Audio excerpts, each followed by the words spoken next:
Hello दोस्तों, स्वागत है आपका अपने चैनल जो है SRG एकेडमी पर। जैसा कि दोस्तों आपको पता ही है कि हम जो है प्राचीन भारत में जो मगध साम्राज्य, और आज मगध साम्राज्य में जो टॉपिक होगा मौर्य वंश। तो जैसे कि आपको पता ही होगा कि मौर्य वंश की स्थापना किसने की है? तो मौर्य वंश की स्थापना चंद्रगुप्त मौर्य ने की है।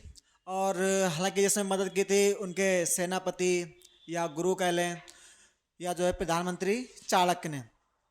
जो इन्होंने जो है नंद वंश के शासक घनानंद को हराकर चंद्रगुप्त मौर्य ने जो है मौर्य साम्राज्य की नींव रखी थी। घनानंद जैसे जो था ये नंद वंश का अंतिम शासक था।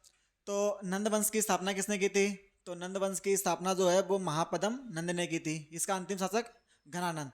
तो घनानंद जो था ये काफ़ी शक्तिशाली शासक था। तो पहली बार जो है चाणक्य का अपमान भी घनानंद के द्वारा जो है सभा में किया जाता है। तब जो है चाणक्य प्रतिज्ञा लेते हैं घनानंद को जो है मगध के साम्राज्य से हटाने की। जब वो पहली बार जो है जो चंद्रगुप्त मौर्य जो थे मगध साम्राज्य में यानी जो है नंद वंश पे आक्रमण करते हैं, तो इन्होंने डायरेक्ट जो नंद वंश की उस टाइम पे राजधानी हुआ करती थी पाटलिपुत्र, डायरेक्ट इन्होंने अटैक पाटलिपुत्र पर किया था। तो काफ़ी बुरी हार का इनको सामना करना पड़ा था चंद्रगुप्त मौर्य को, क्योंकि इन्होंने डायरेक्ट एकदम मतलब सेंटर पे आक्रमण कर दिया था राजधानी पाटलिपुत्र में। उसके बाद में जो है ये लोग मतलब जो है वहाँ से भाग निकलते हैं। चंद्रगुप्त मौर्य जो है निकलने के बाद में एक ये कुटिया में पहुँचते हैं। तो कहते हैं कि वहाँ पर जो है एक जैसे बूढ़ी औरत होती हैं, तो वो अपने बच्चे को मतलब रोटी खिला रही थी। तो जो उनका बच्चा जो था, तो जैसे रोटी जो है खिला रही थी, तो जो उनका बच्चा जो था रोटी को बीच से तोड़ता है। तो जैसे ही जब वो बीच से तोड़ता है तो हालांकि जो है जैसे भाप निकलती है और बच्चा जो है वो जल जाता है। तो उसकी माता जो है कहती हैं कि तुम भी वही गलती कर रहे हो जो कि चंद्रगुप्त मौर्य और चाणक्य ने की थी। कहने का अर्थ यही था। और ये चीज़ें जो है चंद्रगुप्त मौर्य और चाणक्य सुन रहे थे कि जो नंद साम्राज्य यानी जो पूरा जो मगध साम्राज्य जो है, मगध साम्राज्य को अगर मतलब बीच में यानी जो पाटलिपुत्र पर अटैक करोगे तो जो है हार का सामना करना ही पड़ेगा। जो मगध साम्राज्य जो है अगर इसके हम साइड से यानी जो है साइड से अगर आक्रमण करते हैं, बाहरी अगर पहले इसके राज्यों को जीतते हैं, तो फिर जो है मगध साम्राज्य पे आक्रमण करना या जो है उस पर जीत पाना मतलब सक्सेसफुल हो जाएगा। तो वहीं से जो है चंद्रगुप्त मौर्य सीख लेते हैं कि जो है अब वो आक्रमण यानी पहले बाहरी राज्य को जीतना है, उसके बाद में जो है फिर मगध साम्राज्य यानी पाटलिपुत्र को हासिल करना है। ठीक है, हम लोग देखते हैं मौर्य वंश के बारे में यानी चंद्रगुप्त मौर्य।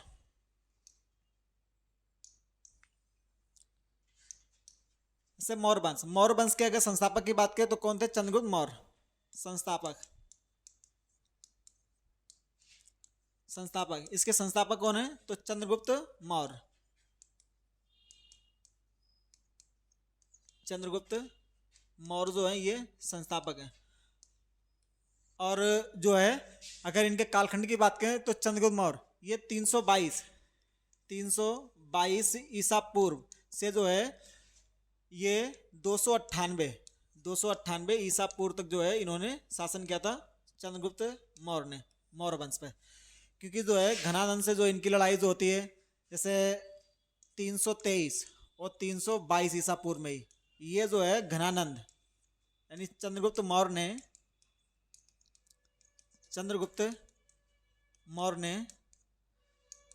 नंद वंश के नंद वंश के नंद वंश के शासक कौन थे इस टाइम पे? घनानंद को पराजित किया था। घनानंद को पराजित किया था। और पराजित करने के बाद में मौर्य साम्राज्य की नींव पड़ जाती है। तो 323 या 322 ईसा पूर्व में जो है चंद्रगुप्त मौर्य ने नंद वंश के शासक घनानंद को जो है ये पराजित किया था चंद्रगुप्त मौर्य ने। इसके बाद में जो है मौर्य साम्राज्य की नींव पड़ती है।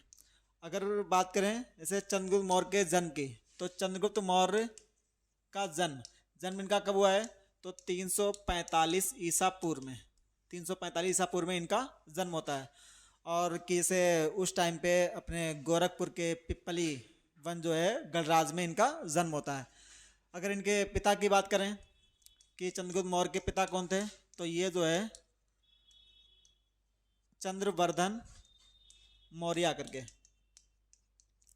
चंद्रवर्धन मौर्य।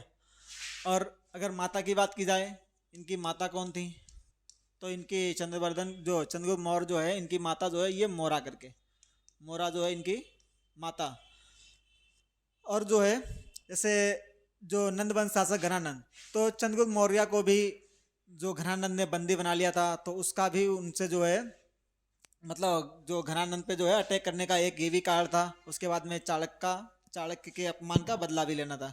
इसके बाद में अगर इनके गुरु की बात करें कि इनके गुरु कौन है, चंद्रगुप्त मौर्य के गुरु, चाहे गुरु पूछ ले, या जैसे कि चंद्रगुप्त मौर्य के सेनापति का नाम, सेनापति, या जैसे चंद्रगुप्त मौर्य के प्रधानमंत्री की बात की जाए, तो चंद्रगुप्त मौर्य के प्रधानमंत्री या सेनापति कौन है, तो ये जो है चाणक्य। चाणक्य जो है ये प्रधानमंत्री या सेनापति हैं। इसके बाद में जो है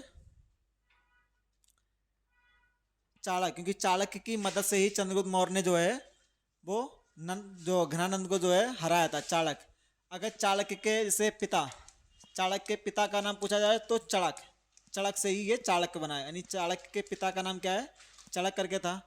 अगर जैसे इनके गोत्र, जैसे इन्हें चाणक्य को कौटिल्य के नाम से भी जानते हैं, तो अगर इनके गोत्र की बात की जाए, गोत्र, इनका गोत्र क्या था, तो कौटिल्य करके, कौटिल्य इनका गोत्र था। चाणक्य का गोत्र जो है कौटिल्य। और अगर चाणक्य का वास्तविक नाम पूछे कि चाणक्य का वास्तविक नाम, तो इनका वास्तविक नाम क्या था, विष्णुगुप्त, विष्णुगुप्त।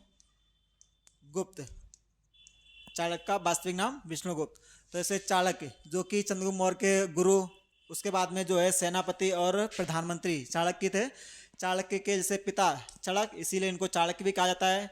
इनका एक अदर नाम जो है कौटिल्य करके है, तो इनका गोत्र कौटिल्य था। उसके बाद में जैसे इनका वास्तविक नाम तो विष्णुगुप्त, वास्तविक नाम जो है विष्णुगुप्त।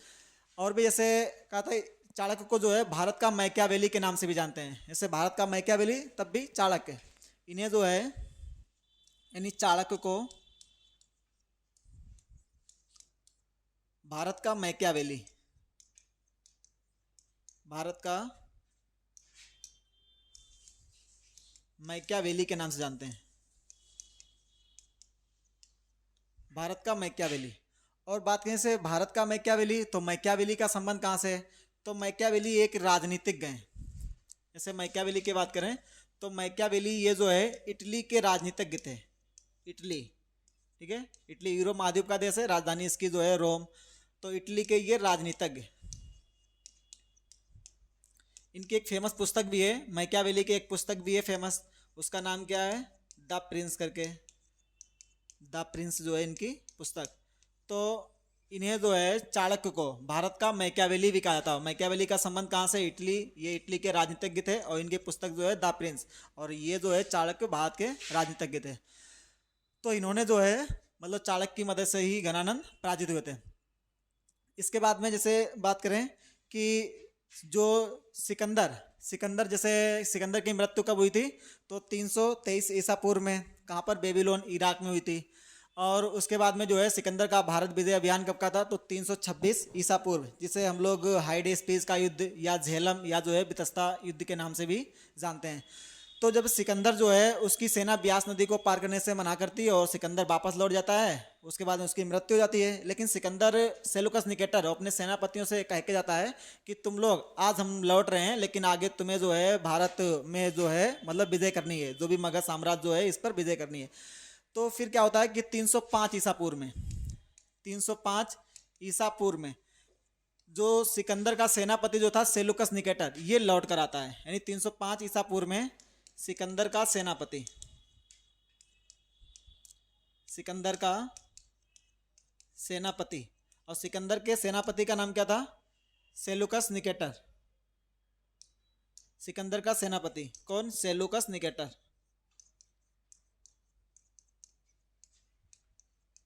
ये जो है अब वापस आता है और ये यही समझता था कि जैसे उस टाइम पर जब सिकंदर आया था कि मगध पर घनानंद का ही शासन था। घनानंद शक्तिशाली तो था लेकिन वो जो है थोड़ा शराब वराब के नशे में ज़्यादा मतलब रहता था और अपने राजपाट पे उसने ज़्यादा ध्यान नहीं दिया था। तो सेलुकस निकेटर यही समझता है कि अभी भी जो शासन जो है वो घनानंद का ही होगा, लेकिन यहाँ पर क्या है, शासन चंद्रगुप्त मौर्य का, यानी मौर्य वंश के शासक जो है चंद्रगुप्त मौर्य का शासन होता है। तो जब ये लौट के आता है तो यहाँ पर जो है फिर युद्ध होता है। यहाँ पर जो है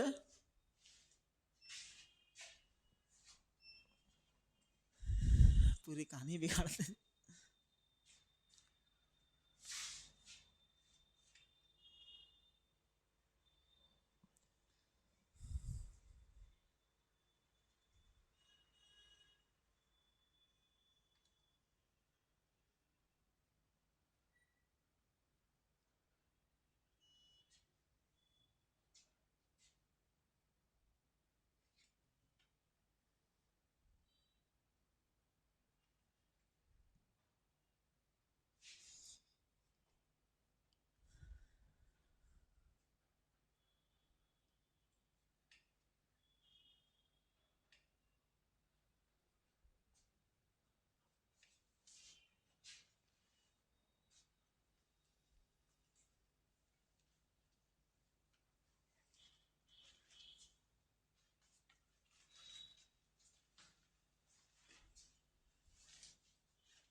तो 305 ईसा पूर्व में सिकंदर जो का सेनापति सेलुकस निकेटर और चंद्रगुप्त मौर्य के मध्य में जो है युद्ध होता है।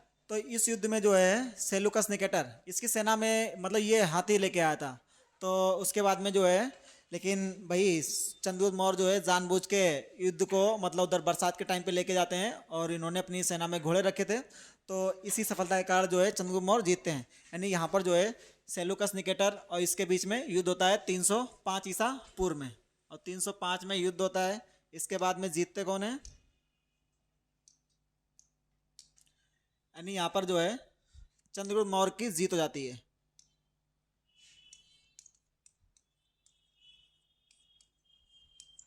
सेलुकस निकेटर ये जो है हार जाता है।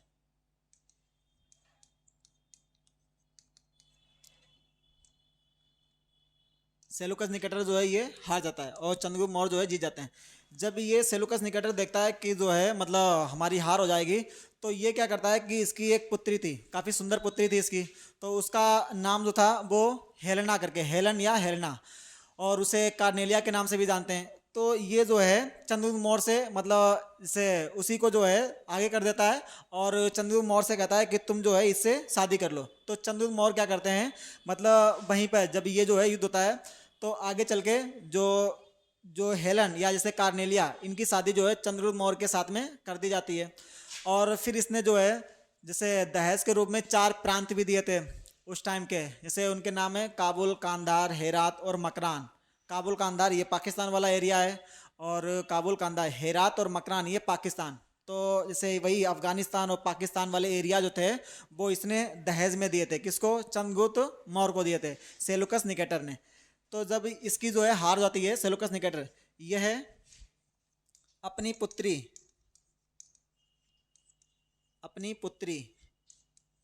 का विवाह, अपनी पुत्री का विवाह जो है ये चंद्रगुप्त मौर्य के साथ में कर देता है। चंद्रगुप्त मौर्य के साथ में। और इसकी पुत्री का नाम क्या था, इसकी पुत्री का नाम जो है हेलेना, या कहीं पे ऐसे हेलन करके मिलता है, हेलन। और इन्हीं को जो है कार्नेलिया के नाम से जानते हैं, कार्नेलिया। तो ये अपनी पुत्री का विवाह करता है और दहेज में ये जो है दहेज के रूप में चार प्रांत देता है, जैसे काबुल कांधार दहेज के रूप में यह है 4 प्रांत। 4 प्रांत के क्या नाम है, तो उन्हें जो है इसे काबुल, कांधार, हेरात और जो है मकरान। काबुल, कांधार, हेरात और मकरान। ये हेरात मकरान यानी पाकिस्तान वाला क्षेत्र, और ये काबुल कांधार तो ये जो है अफगानिस्तान, यानी अफगानिस्तान और पाकिस्तान को दहेज के रूप में मिलता है किसे, चंद्रगुप्त मौर्य को।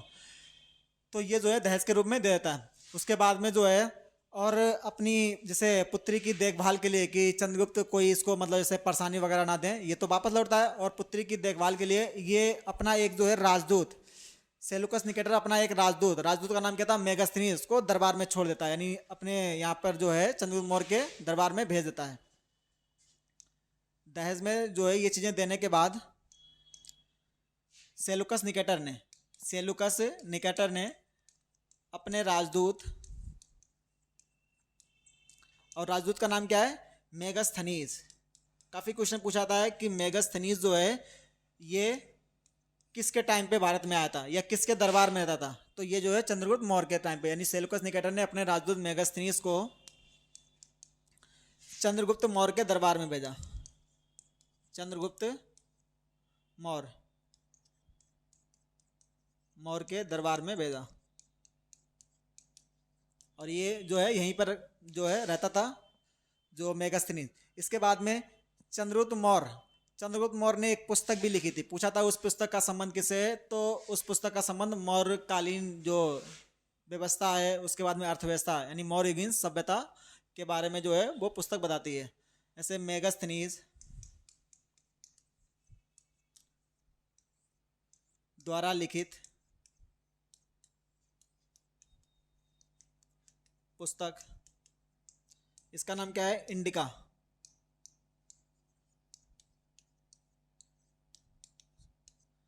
इंडिका। अब इंडिका में किसका मतलब किसके बारे में बताएगा, तो इसमें जो है मौर्य युगीन सभ्यता के बारे में, मौर्य युगीन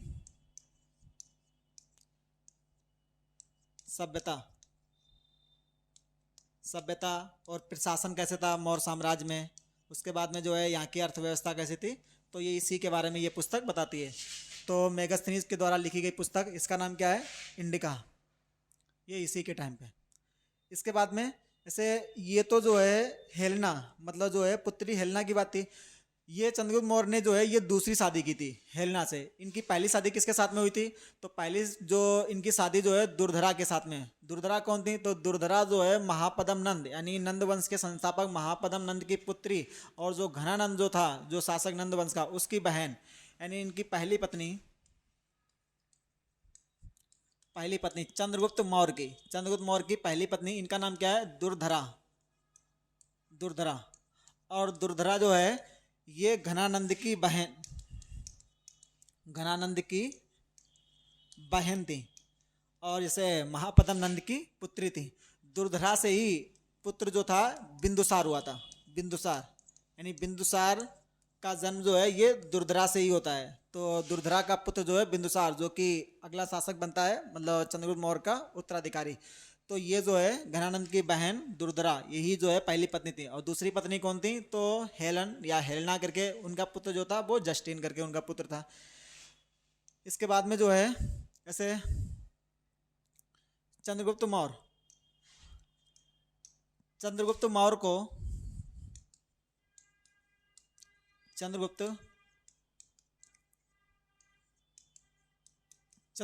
को एक यूनानी लेखक हैं, जैसे यूनानी लेखक जो है जस्टिन ने चंद्रगुप्त मौर्य की तुलना जो है सेंड्रोकोटस से की। मतलब जैसे उन्होंने यूनान में बताया, अपनी पुस्तक में लिखा कि जो भारतीय उपमहाद्वीप है या मगध साम्राज्य, वहाँ का एक शासक सेंड्रोकस है, काफ़ी मतलब महान शासक है, शक्तिशाली शासक, लेकिन उसने नाम चंद्रगुप्त नहीं लिया था। अब जो है उसने चंद्रगुप्त मौर्य के लिए शब्द यूज किया था सेंड्रोकोटस। अब इस सेंड्रोकोटस शब्द की पहचान चंद्रगुप्त मौर्य के नाम से की थी विलियम जोन्स ने। तो ऐसे पूछा जाए कि चंद्रगुप्त मौर्य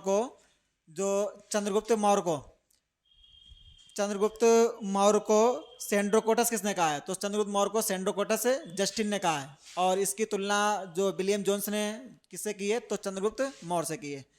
तो चंद्रगुप्त मौर्य को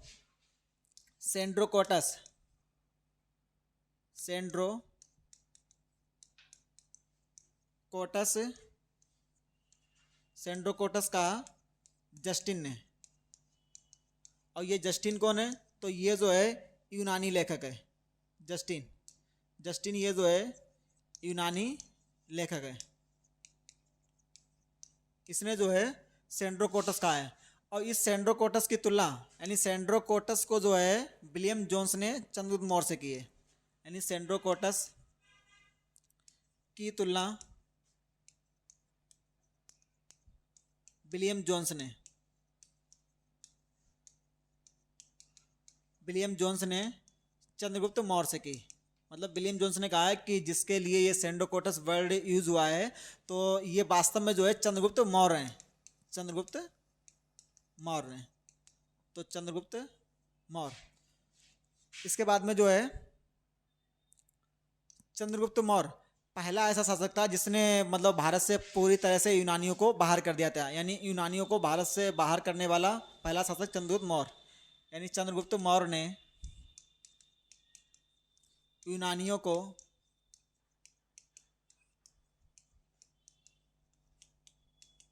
भारत से बाहर कर दिया, यानी भारत से बाहर कर दिया। और भारतीय साम्राज्य यानी भारतीय साम्राज्य स्थापित करने वाला भी पहला शासक जो है चंद्रगुप्त मौर्य है। उसके बाद में से एक पुस्तक है, पूछा था है पुस्तक चाणक्य की। चाणक्य की पुस्तक का नाम क्या था? अर्थशास्त्र। अर्थशास्त्र भी किससे है? तो ये राजनीति से संबंधित है। ऐसे पुस्तक अर्थशास्त्र चाणक्य द्वारा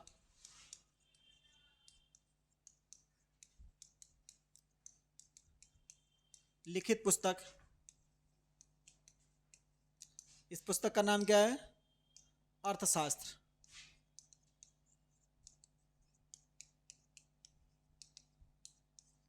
अर्थशास्त्र है। और ये जो है ये पुस्तक जो है ये भी राजनीति से संबंधित है। राजनीति से जो है ये पुस्तक संबंधित है।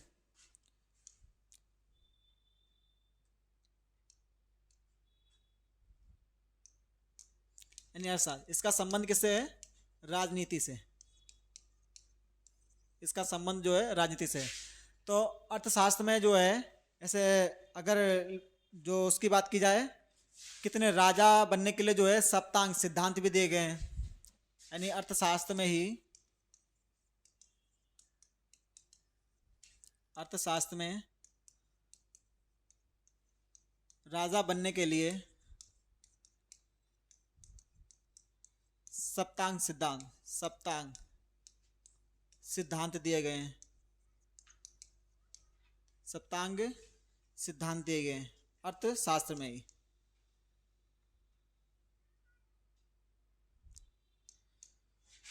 इसके बाद में जो है जैसे अगर पूछे चंद्रगुप्त मौर्य जो है किस धर्म का अनुयायी था, तो इसने भाई अपने जीवन के अंतिम दिनों में जो है जैनी गुरु भद्रबाहु से जैन धर्म की शिक्षा ली थी। चंद्रगुप्त मौर्य ने ये जैन धर्म का अनुयायी था। चंद्रगुप्त मौर्य ने जैन धर्म की शिक्षा तो ये जो है जैनी गुरु भद्रबाहु से ली थी। जैनी गुरु भद्रबाहु से जो है इसने जैन धर्म की शिक्षा ली थी चंद्रगुप्त मौर्य ने।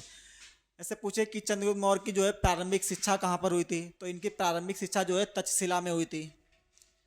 चंद्रगुप्त मौर्य की प्रारंभिक शिक्षा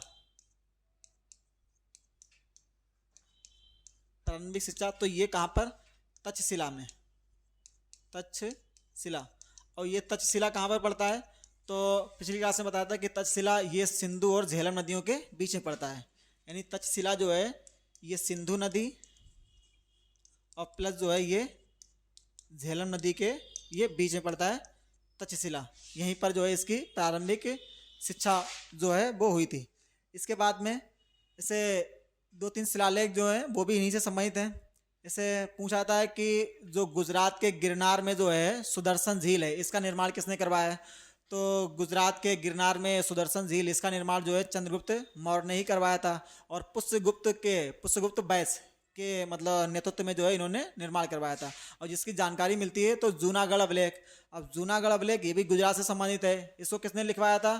तो इसको लिखवाया था रुद्रदामन ने। यानी रुद्रदामन द्वारा लिखित जो जूनागढ़ अभिलेख जो है उसी में यह जानकारी मिलती है कि गिरनार यानी गुजरात के गिरनार में सुदर्शन झील का निर्माण जो है चंद्रगुप्त मौर्य ने करवाया था। यानी इस जो चंद्रगुप्त मौर्य ने सुदर्शन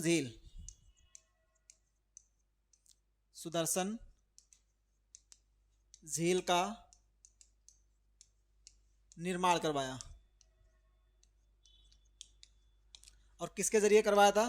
तो इन्होंने जो है पुष्यगुप्त वैश्य निर्माणकर्ता की बात करें, आदेश चंद्रगुप्त मौर्य के आदेश से हुआ था। निर्माणकर्ता की बात करें तो पुष्यगुप्त वैश्य पुष्य गुप्त बैस। और ये जानकारी कि इस सुदर्शन झील का निर्माण चंद्रगुप्त मौर्य ने किया था, तो इसकी जानकारी मिलती है, निर्माण की जानकारी। तो ये एक अभिलेख है, जूनागढ़ अभिलेख, यानी संस्कृत भाषा में लिखित पहला अभिलेख जो है जूनागढ़ अभिलेख, संस्कृत भाषा में लिखित। तो इसकी जानकारी जो है ये जूनागढ़ अभिलेख से मिलती है, जूनागढ़ अभिलेख। और जूनागढ़ अभिलेख ये कहाँ पर है, तो ये गुजरात में, ठीक है। इससे समझिए राजा कौन से हैं, तो रुद्रदामन, रुद्रदामन, क्योंकि जूनागढ़ अभिलेख का जो जीर्णोद्धार रुद्रदामन ने भी किया था, लेकिन इन्होंने जीर्णोद्धार किया था, उसका मतलब निर्माणकर्ता कौन है, तो ये चंद्रगुप्त मौर्य के ही मतलब नेतृत्व में इसका निर्माण किया गया था। इसके बाद एक शाहगौरा अभिलेख भी है। शाहगौरा अभिलेख का संबंध किससे है, तो जैसे शाहगौरा अभिलेख को किसने लिखवाया, चंद्रगुप्त मौर्य ने लिखवाया। इसको ताम्र अभिलेख के नाम से भी जानते हैं। और शाहगौरा अभिलेख में जानकारी मिलती है कि चंद्रगुप्त मौर्य के टाइम पे उत्तर प्रदेश के इलाकों में जो है, यूपी बिहार के इलाकों में एक भयंकर अकाल पड़ा था। तो उस अकाल में चंद्रगुप्त मौर्य के द्वारा भी दान दिया गया था, और इन्होंने मतलब लोगों को प्रेरित किया था कि उस अकाल में लोगों की मदद करें। तो वो जानकारी मिलती है शाहगौरा अभिलेख में। और जो कि शाहगौरा अभिलेख यूपी के गोरखपुर में स्थित है। यानी चंद्रगुप्त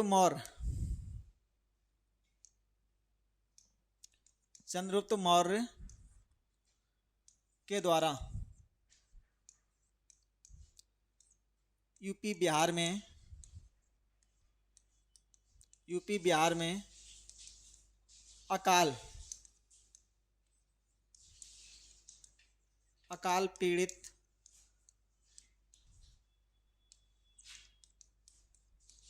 लोगों की मदद किए जाने की जानकारी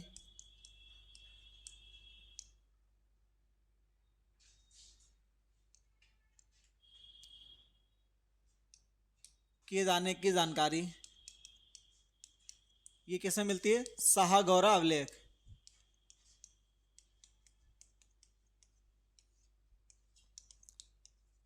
शाहगौरा अभिलेख में मिलती है। और शाहगौरा अभिलेख ये कहाँ पर है, तो ये गोरखपुर में स्थित है, गोरखपुर में। कि इसमें जो है चंद्रगुप्त मौर्य ने मदद की थी और लोगों को प्रेरित किया था कि जो है मदद की जाए। तो शाहगौरा अभिलेख। और भी जैसे अगर पूछे कि चंद्रगुप्त मौर्य के टाइम पे भारत की सीमाएं कहाँ से कहाँ तक थी, तो चंद्रगुप्त मौर्य के टाइम पे जो हिंदूकुश पर्वत श्रेणी कहाँ पर स्थित है, तो ये अफगानिस्तान में है। तो इधर अफगानिस्तान में हिंदूकुश पर्वत श्रेणी। उसके बाद में अगर पूरब में बात करें तो चंद्रगुप्त मौर्य का जो शासन विस्तार था पूरब में बंगाल तक, और दक्षिण में जो है ये दक्कन के पठार तक चंद्रगुप्त मौर्य का शासन था। तो पूरब में चंद्रगुप्त मौर्य का शासन, पूर्व में चंद्रगुप्त मौर्य का शासन,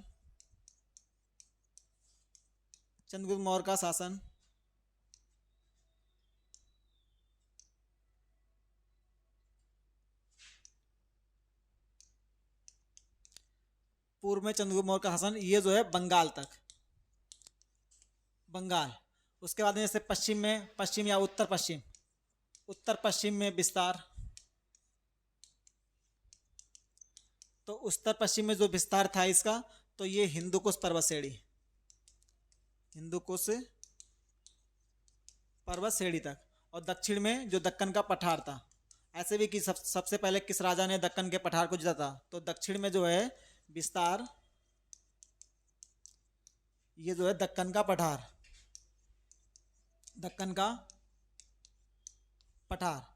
इसके बाद में जो है, ये तो विस्तार हो गया इनके जो है शासन का विस्तार। इसके बाद में जैसे अगर पूछे जैसे चंद्रगुप्त मौर्य की जैसे मृत्यु, तो चंद्रगुप्त मौर्य की जो मृत्यु हुई थी, तो ये संलेखना या संथरा पद्धति, जैसे जैन धर्म में मृत्यु के लिए एक पद्धति है संलेखना या संथरा, उसी मतलब पद्धति को अपनाते हुए चंद्रगुप्त मौर्य की मृत्यु होती है।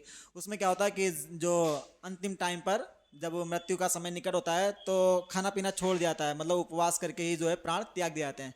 और कहाँ पर इनकी मृत्यु हुई थी, तो इनकी मृत्यु श्रवण बेलगोला में हुई थी, चंद्रगिरी पर्वत। कब, तो 298 ईसा पूर्व में इनकी मृत्यु हो जाती है। तो चंद्रगुप्त मौर्य की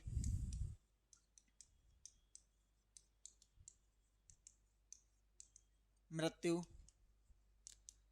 तो मृत्यु कब होती है? 298 ईसा पूर्व में, 298 ईसा पूर्व में जो है इनकी मृत्यु होती है।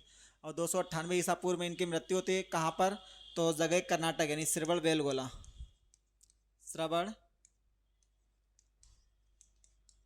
बेलगोला कर्नाटक में जगह पड़ती है वहीं पर। और अगर पर्वत पूछ ले तो किस पर्वत? तो पर्वत का नाम जो है चंद्रगिरी पर्वत, चंद्रगिरी पर्वत यहीं पर। और अगर पद्धति पूछे कि किस पद्धति से, तो सल्लेखना, यानी जो कि उसमें फेमस है चंद्रगुप्त वो जैन धर्म में, मतलब किस पद्धति को अपना के हुई थी। तो पद्धति पूछे तो सल्लेखना, या इसी को जो है संथरा पद्धति, संथरा पद्धति से इन्होंने प्राण को त्याग किया था। और ये होती क्या है? मतलब उपवास, जीवन के अंतिम दिनों में जो है खाना पीना सब छोड़ दिया जाता है और जो है मृत्यु हो जाती है। तो इनकी मृत्यु जो है 298 ईसा पूर्व कहाँ पर? श्रवण बेलगोला कर्नाटक में। कौन सा पर्वत? चंद्रगिरी पर्वत। किस पद्धति से? तो सल्लेखना या सल्लेखना या संथरा पद्धति से इनकी मृत्यु हो जाती है। ठीक है दोस्तों, आज की वीडियो जो है यहीं तक रखते हैं और अगला टॉपिक जो है अगले दिन करेंगे। ठीक है, अगर आपको वीडियो अच्छी लगे तो उसको लाइक करेंगे तथा चैनल को सब्सक्राइब भी करेंगे। Thank you.